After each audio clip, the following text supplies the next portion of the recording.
your main learning material, then and a few other things. Quiz set, 200 questions quiz set will also be there, and a case study will also be shared with you. And we'll do the case study as well in the class. And sometimes I'll be looking at your questions. For example, I have a question from one of you. Which version of PMP is this? Are we going to learn today? Is it V6? Yes, we have the PMBOK study guide, and that's the 6th edition. So as you can see here on the screen now, we're going to refer to the 6th edition of the PMBOK guide, and that's the latest edition. The 7th edition has not been published. We don't know when it will be published. Usually a new edition comes every 4 years. So the last one came out in 2017 September. So maybe 2021 September, I don't know. It depends on PMI. So the exam is based on this 6th edition. And if you're going to write the exam from next year, January 2nd, next year, then there is a change in the syllabus. You may have to know more about agile projects. So we are not going to cover too much about agile. We're going to cover agile as required for the current exam until December end this year. And once we have improved our course for the next year's exam, then there'll be a lot more about agile taught in this course. Yeah? So maybe 4th quarter onwards, we'll include agile concepts more in depth in this course, because right now agile questions will be very few, but next year onwards, about 50% of the questions in the exam will be agile questions and hybrid methodology questions, not the traditional project management. Yeah, so that's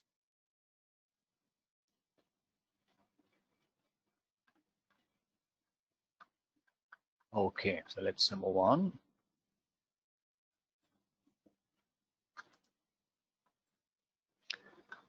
Okay, just a little bit about Trainings Direct. We have lots of accreditations. We do also DevOps courses, Prince2, project in controlled environments. So not just project management professional from PMI, but as well as this from Axelos.com. I'm going to show you those websites as well. Agile Shift, transformation to agile projects. Also the quality management system. Yeah, the service management and quality management. We have partnered with PECB. You can do quality auditor, ISO auditor, and ISO courses through us also. Yeah? Either through self-learning or classrooms, like online classrooms. Yeah? So we have e-learning as well. So these are the various courses. IT service management is also there. So I also teach IT service management and Prince2 as well. Though I am DevOps certified, right now I'm more active on the other courses. And we also have these other ones here. And I do want to thank each one of you who have considered Service Desk Academy for your needs.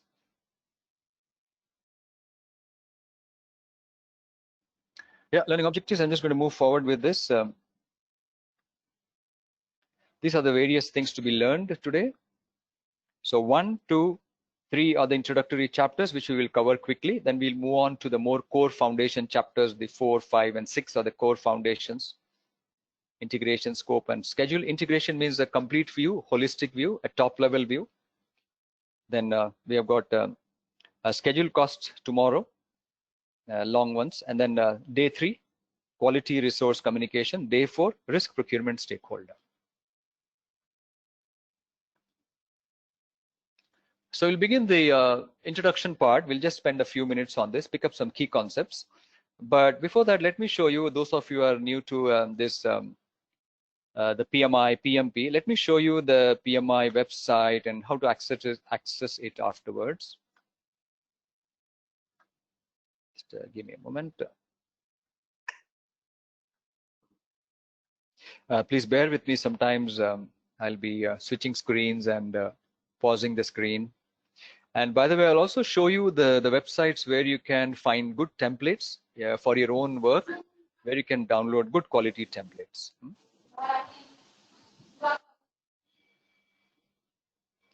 So this is the PMI website, pmi.org. And you need to be more concerned. So what you can do is you can actually register by creating a password will do. And then you can log in with that ID and fill in the application. The other way is to become a member. And if you become a member, there are some advantages. To get some discount on the exam, I'm going to show you the exam fees, etc. You get a good discount and you can download a lot of material free of cost. You don't have to pay anything more apart from the membership fee. Yeah. Hello. Okay. And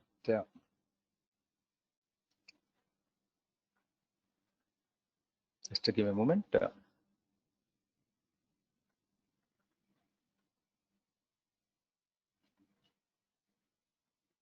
Okay, I think one of you is not able to hear me. Just want to check if Riaz or Izwan can hear me.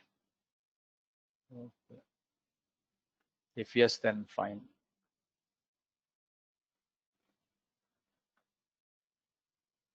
I think it might be just you, Venkatesh, not able to hear me.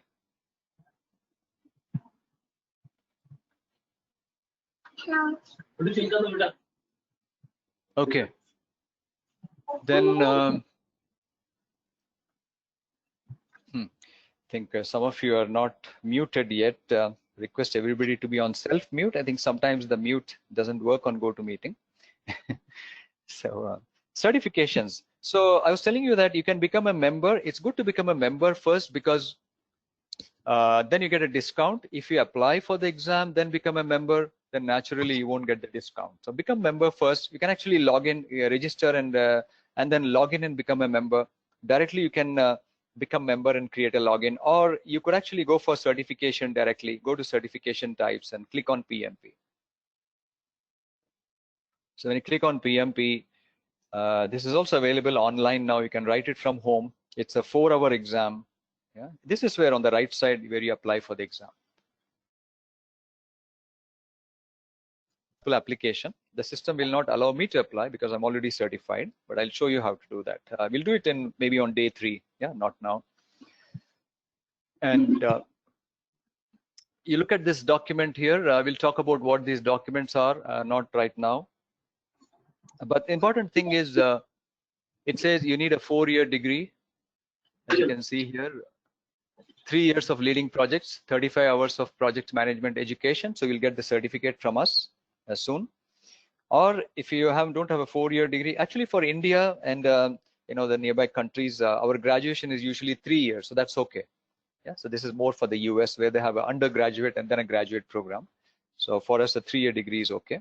And here you have got a diploma, which is less than a degree. Then 5 years leading projects and 35 hours, the same training required. So these are the 2 things. So that's the website. And once you're a member, you can actually download free of cost these standards. Any of these PM are concerned with this one, the PMBOK Guide 6th edition, as you can see.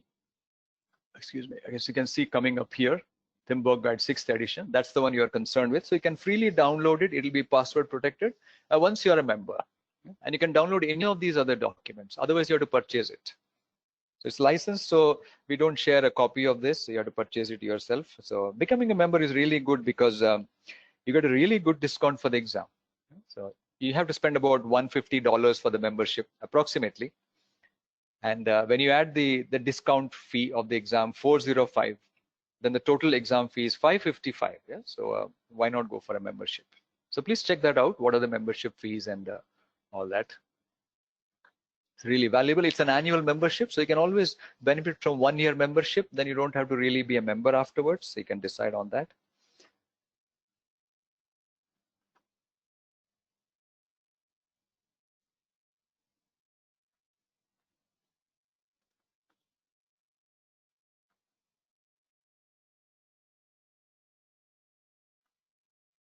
Yeah, one of you has a question that how do we upload the work experience sheet? Yeah, I'm going to talk about that when we do the application filling.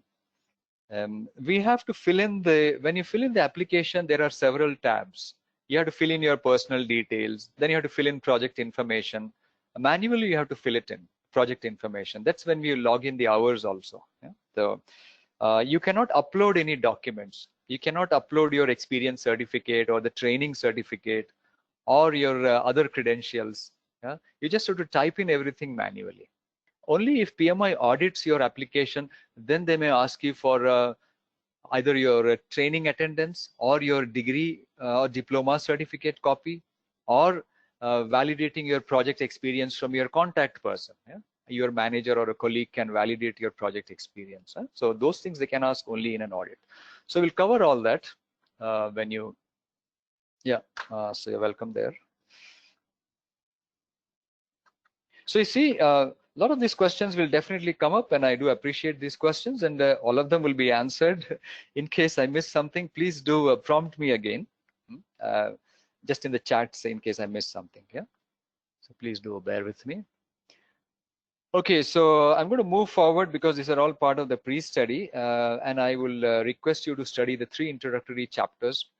They are quite lengthy, let me tell you, and really good chapters. What are projects? What are operations? Programs and portfolios and all that. So please, you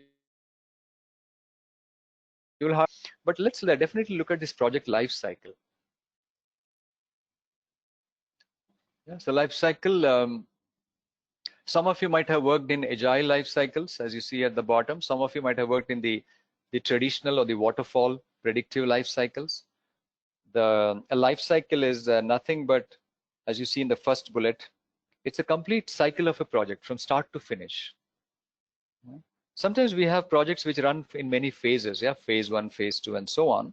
So a collection of all those phases or stages is known as a life cycle from start to finish. So in the city where I live, we have got metro railway construction. So they have broken it down to several phases. And once everything is done, then the project life cycle is completed. So that's why this could be a key concept for you to know. So let's look at least an example view of what a life cycle is. So I'm going to show you some other slides as well. These are some of my own slides just for explanation purposes. So a life cycle actually looks like this. And please do relate to your own environment. You might be from different industry than me. So please see how it works there. You may do from start to finish, single phase life cycle. Or you do a multi-phase, break down the complexity. You might do overlapping to save time. Yeah, this time is saved here. Or and now when we come to the traditional one, and in your own domain, you might have life cycles that, like these software people usually do analyze, architect, and so on. Construction people have their own life cycle: engineering, procurement, commissioning, or the one below. If you are from pharmaceuticals, then you've got your own way of working. As you finding a cure for the COVID, so they might be doing such projects, preclinical. The challenge they have right now, as you might be knowing, is shortening this life cycle. Everybody wants a vaccine immediately, so usually this runs for a few years, but how do they do it within few months or just a year or so? So that's the challenge they have. So automotive people have their own life cycle. So these are all technical thinking. Yeah? While we as managers want to think as a manager rather than technical aspects. So this is a traditional life cycle where the product is defined in the beginning, and we plan in much more detail, and the project is executed and the product is delivered. So this is traditional one. Therefore, imagine if a client calls up here and asks you to modify the product, then we have to go back to redesign or something, and then again move forward. So yeah, so that's the picture there. And the agile ones, you have to know a little bit about agile and all these things. There's also another approach known as incremental, where we have got the scope is definitely clear in the beginning, but the product is delivered in small portions. We break it down into phases. Phase 1 we'll do maybe some of the construction. Phase 2 some more construction, and it may or may not be usable. That's a different thing. Eventually the product is here. So scope is broken down. So this is a little better way of handling complex projects. And but what happens when we have changes coming up during the scope, during the project? Then we need an evolutionary approach or an iterative approach. So sometimes the full scope or maybe sometimes partial scope is defined, and then we can deliver a product. And then again, the scope might, from the full scope, the scope might be changing a little bit. Then we refine that scope. Then again, we refine the scope from the complete scope, and then we give the product. So therefore this iterative and incremental, the previous one, are very similar type. It's just that in iterative we allow some changes to happen. In pure incremental we don't allow the changes to happen. We just break it down. And when we combine these two, as far as the modern world is concerned, you know, the digital world and all that, AI, machine learning, robots, Internet of Things, cloud, PM must know, then you've got the Agile's life cycle.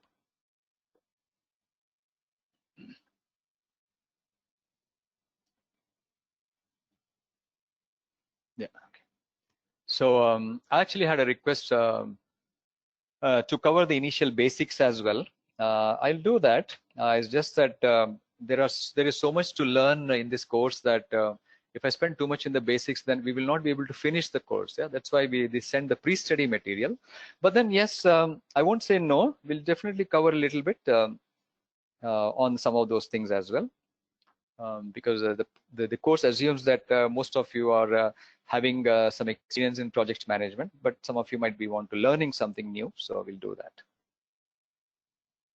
Okay. So Agile is, as I was telling you, the scope is not clear here.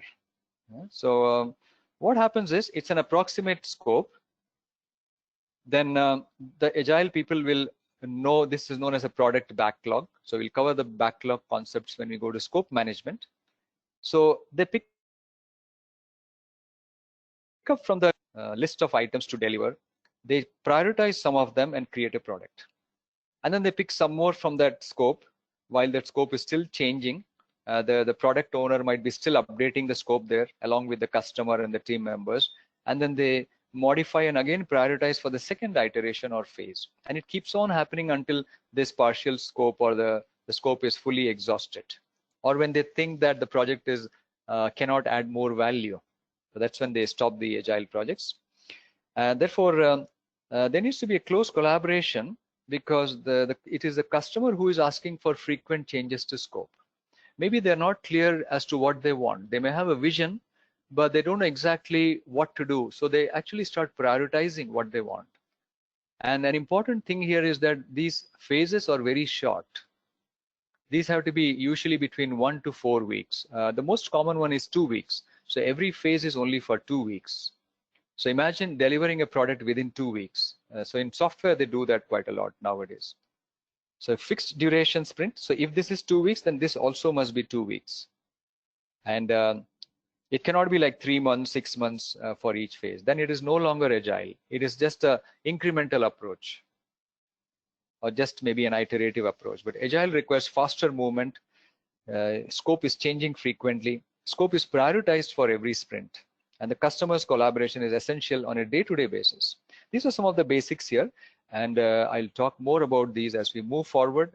We will talk about how Agile projects are scheduled, how Agile projects are costed, and what are some unique things about Agile projects. There's some basics as well.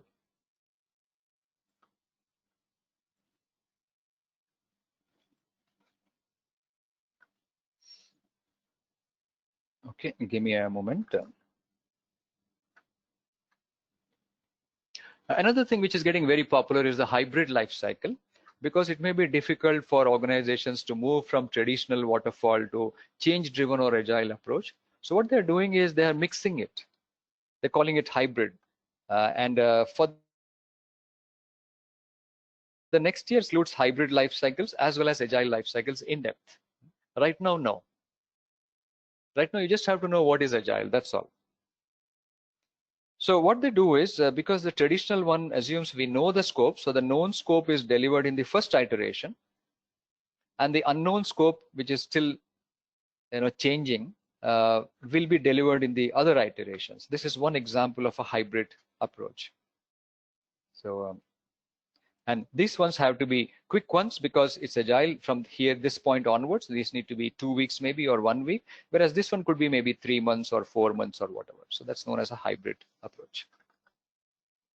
There's actually limited literature available on hybrid at the moment. There are no textbooks, and there are some articles and blogs available. So you may want to, on the PMI website, so you may want to study them.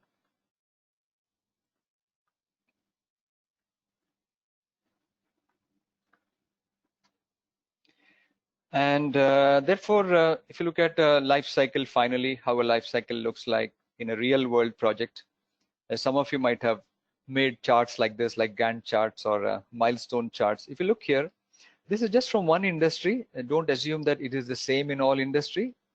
The project actually begins from 6 when the project is authorized. A sponsor might authorize a project. The sponsor might say, let us embark on a new project to develop a product or to build a tunnel or to create a new vaccine, whatever. And the project is authorized. After authorization, it goes into planning, and then the execution starts by creating a design and getting people and materials and equipment, right?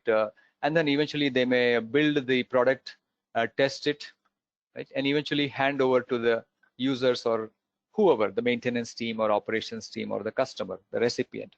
And so therefore it's only from 6 to 13, it's a project life cycle. Everything outside this 6 to 13 is not a project life cycle. So this diamond here, milestone, this diamond here, milestone, completes the, which you see from this point here until this point here is the project life cycle. So therefore, this could be traditional waterfall, this could be agile, iterative, adaptive, all that. Agile or adaptive, sorry. Agile, adaptive, change-driven, these are the same. Traditional waterfall are the same. Agile is also known as evolutionary sometimes. Then we have the hybrid. Some of you might have heard about the V model, V for victory. That's also there, but we won't cover that.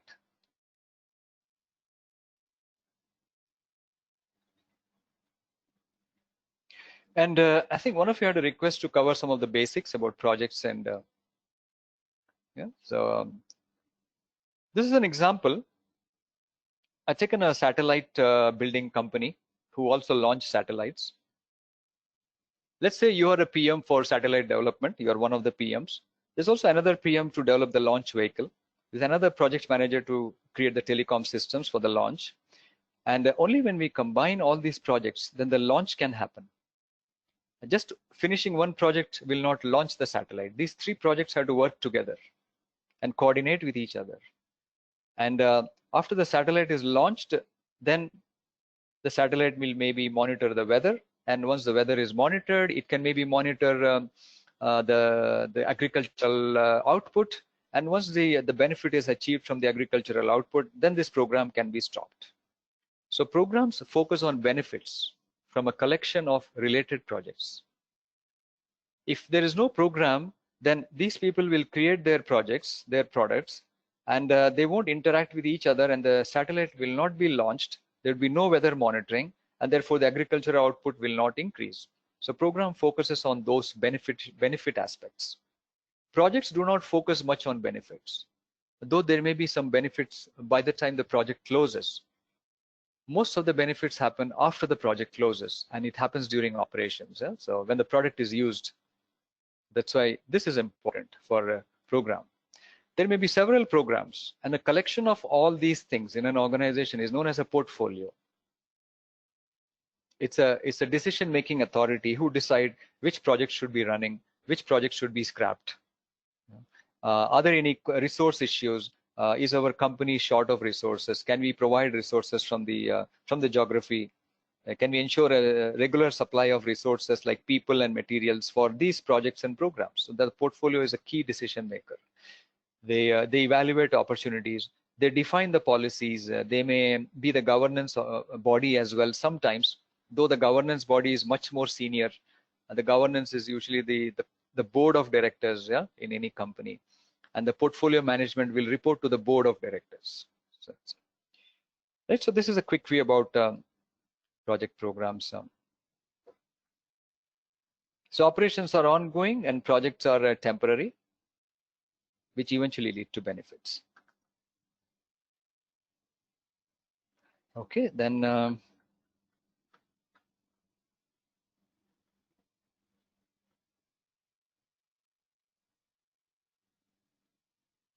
okay, then let's come back to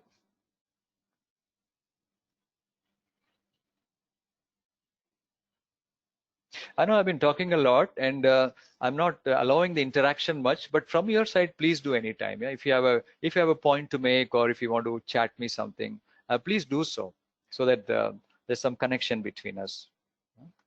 And I like that some of you already chatted me. Phase gates, I'm going to skip this one. When projects move from one phase to another, there would be some checkpoints at the end of each phase. Should we move forward? Should we still complete something? Is something still pending? Should there be an audit or an inspection? Should the contract be extended for the next phase? Those kind of decisions may have to be made. Or should the project be closed? Should it be terminated because of lack of funds or because there's some competitor from the industry who is challenging our project? So those are the things which are usually done at the phase gate. So we actually covered these life cycles already with some good examples. And there's also a product life cycle. Those of you who are into product management, you will know there's a life cycle for product. Product is a concept is generated. For example, Microsoft Corporation may think about a new product and then they will develop it. They will grow it in the market. Then the product eventually matures. There is nothing more to add to it. Eventually it declines because other new products come up and the end of life is happening for that product. So these are the 5 phases of product life cycle as compared to a project life cycle. So both are independent, aren't they? The product and project life cycle. But in a single product life cycle, you may have several projects. You may have a project to create a concept. You may have a project to develop it. You may have marketing projects to grow it in the market. You may have projects to support the end of life, to remove the support for that. Okay, I'll just show you the view on the processes.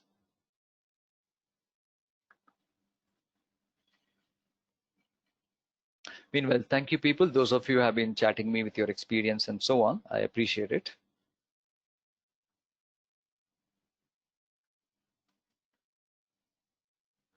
Now comes a little more into the PMI approach, the 5 process groups. A project is initiated, meaning it gets started due to some reason. There may be a customer asking for something, or there may be an internal opportunity that our company needs to make more profit, or do we have a challenge? Let's develop a new product, go to the market and sell it, and the project is authorized. So that's known as initiating. Then the planning happens. People think about scheduling, costing, resources, materials, procurement aspects, what else? Quality, communications aspects, stakeholder management, and people management, and so on. And then execute based on the plan. During execution, there could be some issues, but the products are delivered during execution. And then throughout, the monitoring and controlling will happen, not just once, as in here, it will be spread throughout to see whether the project is moving in the right direction. We would be very lucky if projects are always smooth. Yeah, and that's why we as PMPs or project managers come in and do a good monitoring and controlling of a project so that the deviations are controlled. And eventually the project is closed. There's nothing more to do. Phases, remember, phases are different. You have phase 1, phase 2. Phase 1, we may build a portion of the product. Phase 2, another portion of the product. Phase 3, another portion. Every phase may have its own planning, initiating, executing, and so on. So phases and process groups are different. We'll look at these things afterwards. No hurry on that. While there is so much here in this PMP course, you may want to tailor it based on your own needs. You don't want to, maybe you want to keep it simple project management, or you may want to make it very complex depending on the environment. If you've got several suppliers, several large, it's a large project, complex project, then you may want to do it a more detailed approach. The project plan should be very detailed. It should be created in MS Project or Jira or Microsoft Teams or whatever. Or Trello or Slack or Asana or whatever tools. If it's a very simple small project with few people, then you don't want to have too much of rules and policies. Yeah, so that's known as tailoring. And there are business documents. We'll look at these business documents when we go into the processes. There are several processes like develop a project charter and so on. And we look at these afterwards when we look at how a project really begins in integration management. For now, please just remember there's a business case and there's a benefits management plan. Business case focusing on the justification, benefits plan focusing on the benefits after the project is closed. So this is a live document even after the project is closed. So maybe the program manager will own this benefits management plan once the project is closed. But during the project and once the project finishes, this business case will be active. It's a justification for a project. We'll look at an example of this afterwards. Sponsor funding the money is a key role. Need to provide support to the PM. The sponsor should also own the project and make it successful rather than putting everything on the PM. So we look at some scenarios. When we come to processes, we look at scenarios about internal sponsor, external sponsor. Is sponsor also the customer? Is sponsor also the user? All these things can come up. So we look at those scenarios definitely afterwards.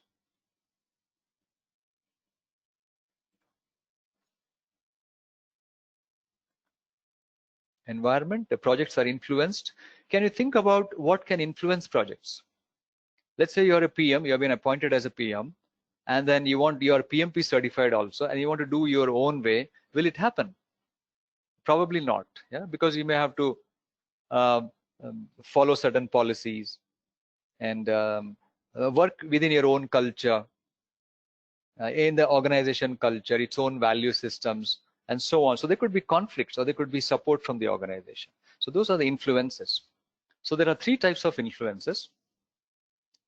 We've got the process influences, all kinds of policies, procedures, forms, templates to be followed, any internal metrics to be used, internal guidelines to be used. Anything in a documented form internally is called the process asset, OPA, organizational process asset. So all of them are internal policies, forms, templates, internal metrics,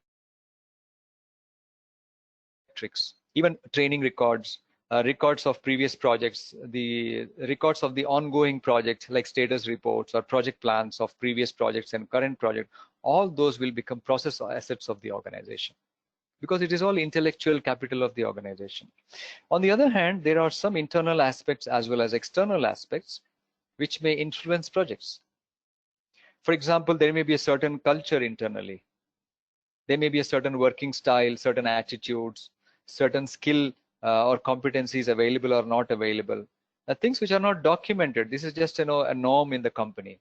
The way of working, the communication style, the way the decisions are made, the way the marketing happens within the company, the infrastructure of the company, whether the PM is provided with a software to manage projects. Those kind of things are known as internal environmental factors. So you see, there is no information here. It's all basically culture and those kind of things and the infrastructure. On the other hand, there may be external influences. Can you think of some external influences in a project? For example, government regulation, political climate, economic climate. Those are the maybe competition, those things. And then finally, organizational aspects. How is the organization managed? How people management is done? Again, you could maybe map it to this. You could map it to this in terms of the culture. You could map it to this in terms of procedures. So this is overlapping both. Don't have to worry about that. There may be a governance, a very high level, the board of directors approach, that is. How do they decide on projects, programs? How do they evaluate opportunities? How do they define strategies for the organization? Those things. How do they create policies and enforce policies, monitor the compliance with policies? So all those things happen here. And lastly, we've got the structure of the organization. Is it good for the PM? Is it not good for the PM? Those things. Is it a structure for the PM? Is it a strong structure for the PM which helps the PM to make quick decisions and move forward? Does the PM have sufficient control on the people or not? You might have faced, isn't it? You might have faced sometimes you don't have control on the people because they are reporting to another line manager. Then it's a weak situation for the PM, known as a weak matrix. On the other hand, when you have more control on the people, it's a strong matrix. When you have the full authority, it's a strong matrix. So those are the structure types.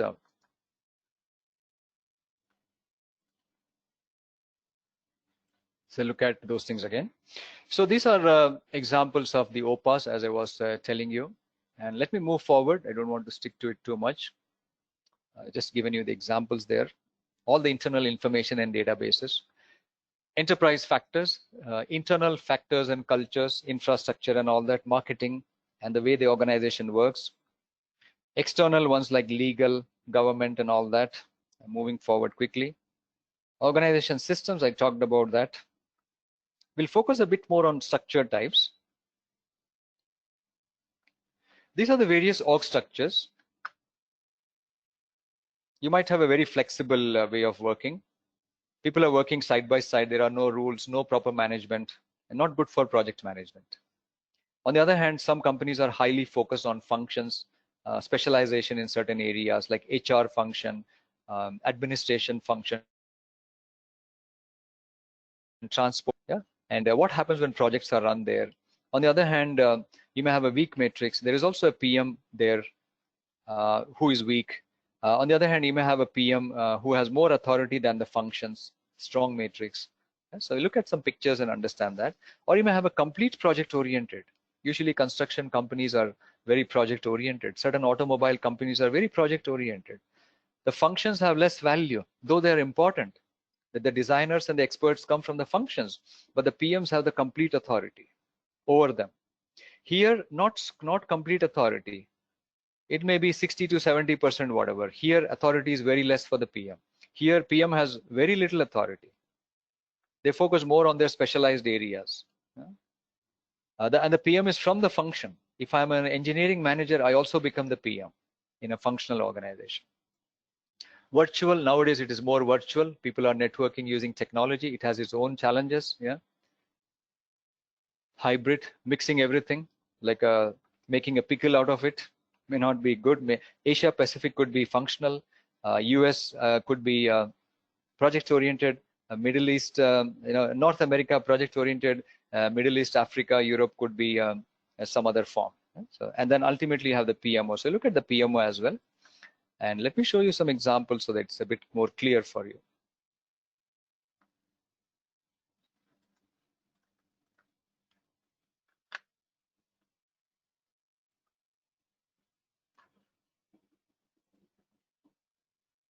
So if you look at this one, a functional organization, this is a company which has different departments, marketing, engineering, so on, traditional one. And imagine if a project has to be done here. So one of the functional managers, maybe this materials controller, will become the project manager. And imagine the headache of this person. This person has to deal with people from other departments. So do you think they will cooperate fully? Probably not, because they are more busy with their own line functions. So this arrangement is not good for project management. There is no separate PM, and therefore this person has very weak PM role. Slightly better thing might be to make it weak matrix. But there's at least a project coordinator, if not a PM. This coordinator is not from any of these departments, may have been hired as an external coordinator, or maybe a small department of PMs will be there. Coordinators could be there, at least a little more better than the functional one. But it is still weak for the PM, because if this person goes to materials controller for something, this person says, sorry, I'm busy with my own packing and dispatching. Please don't disturb me. So that's the challenge there. Yeah. And right now you can actually think, how is it working for you in your organization? Are you in a functional one where you are doing your specialized area as well as a project? Are you in a weak matrix, or are you in a strong matrix? Meaning you are actually coming from a properly structured project management group, and you are actually doing a project, managing a project with a lot of authority over the different departments. So this line is cutting across for project A, for this person. It's really good, because and there's a director of project also having a good power here. So this is really good for project management. So the functional people have less authority, though they have authority. But even better would be to complete authority to the PM, almost.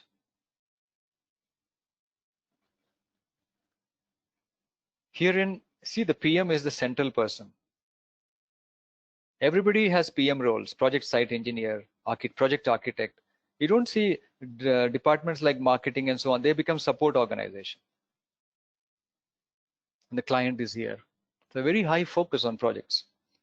So functional is okay, not good, weak, then strong, then project oriented. In between is the balanced, but balanced doesn't work in real world. You might have seen there is never balance of power. Always somebody has more power than the other. Hybrid, where you can mix up. You see, this one is a strong matrix cutting across. This PM is cutting across, whereas this project is just in this function. So this is kind of functional project. This is kind of project oriented project. So hybrid.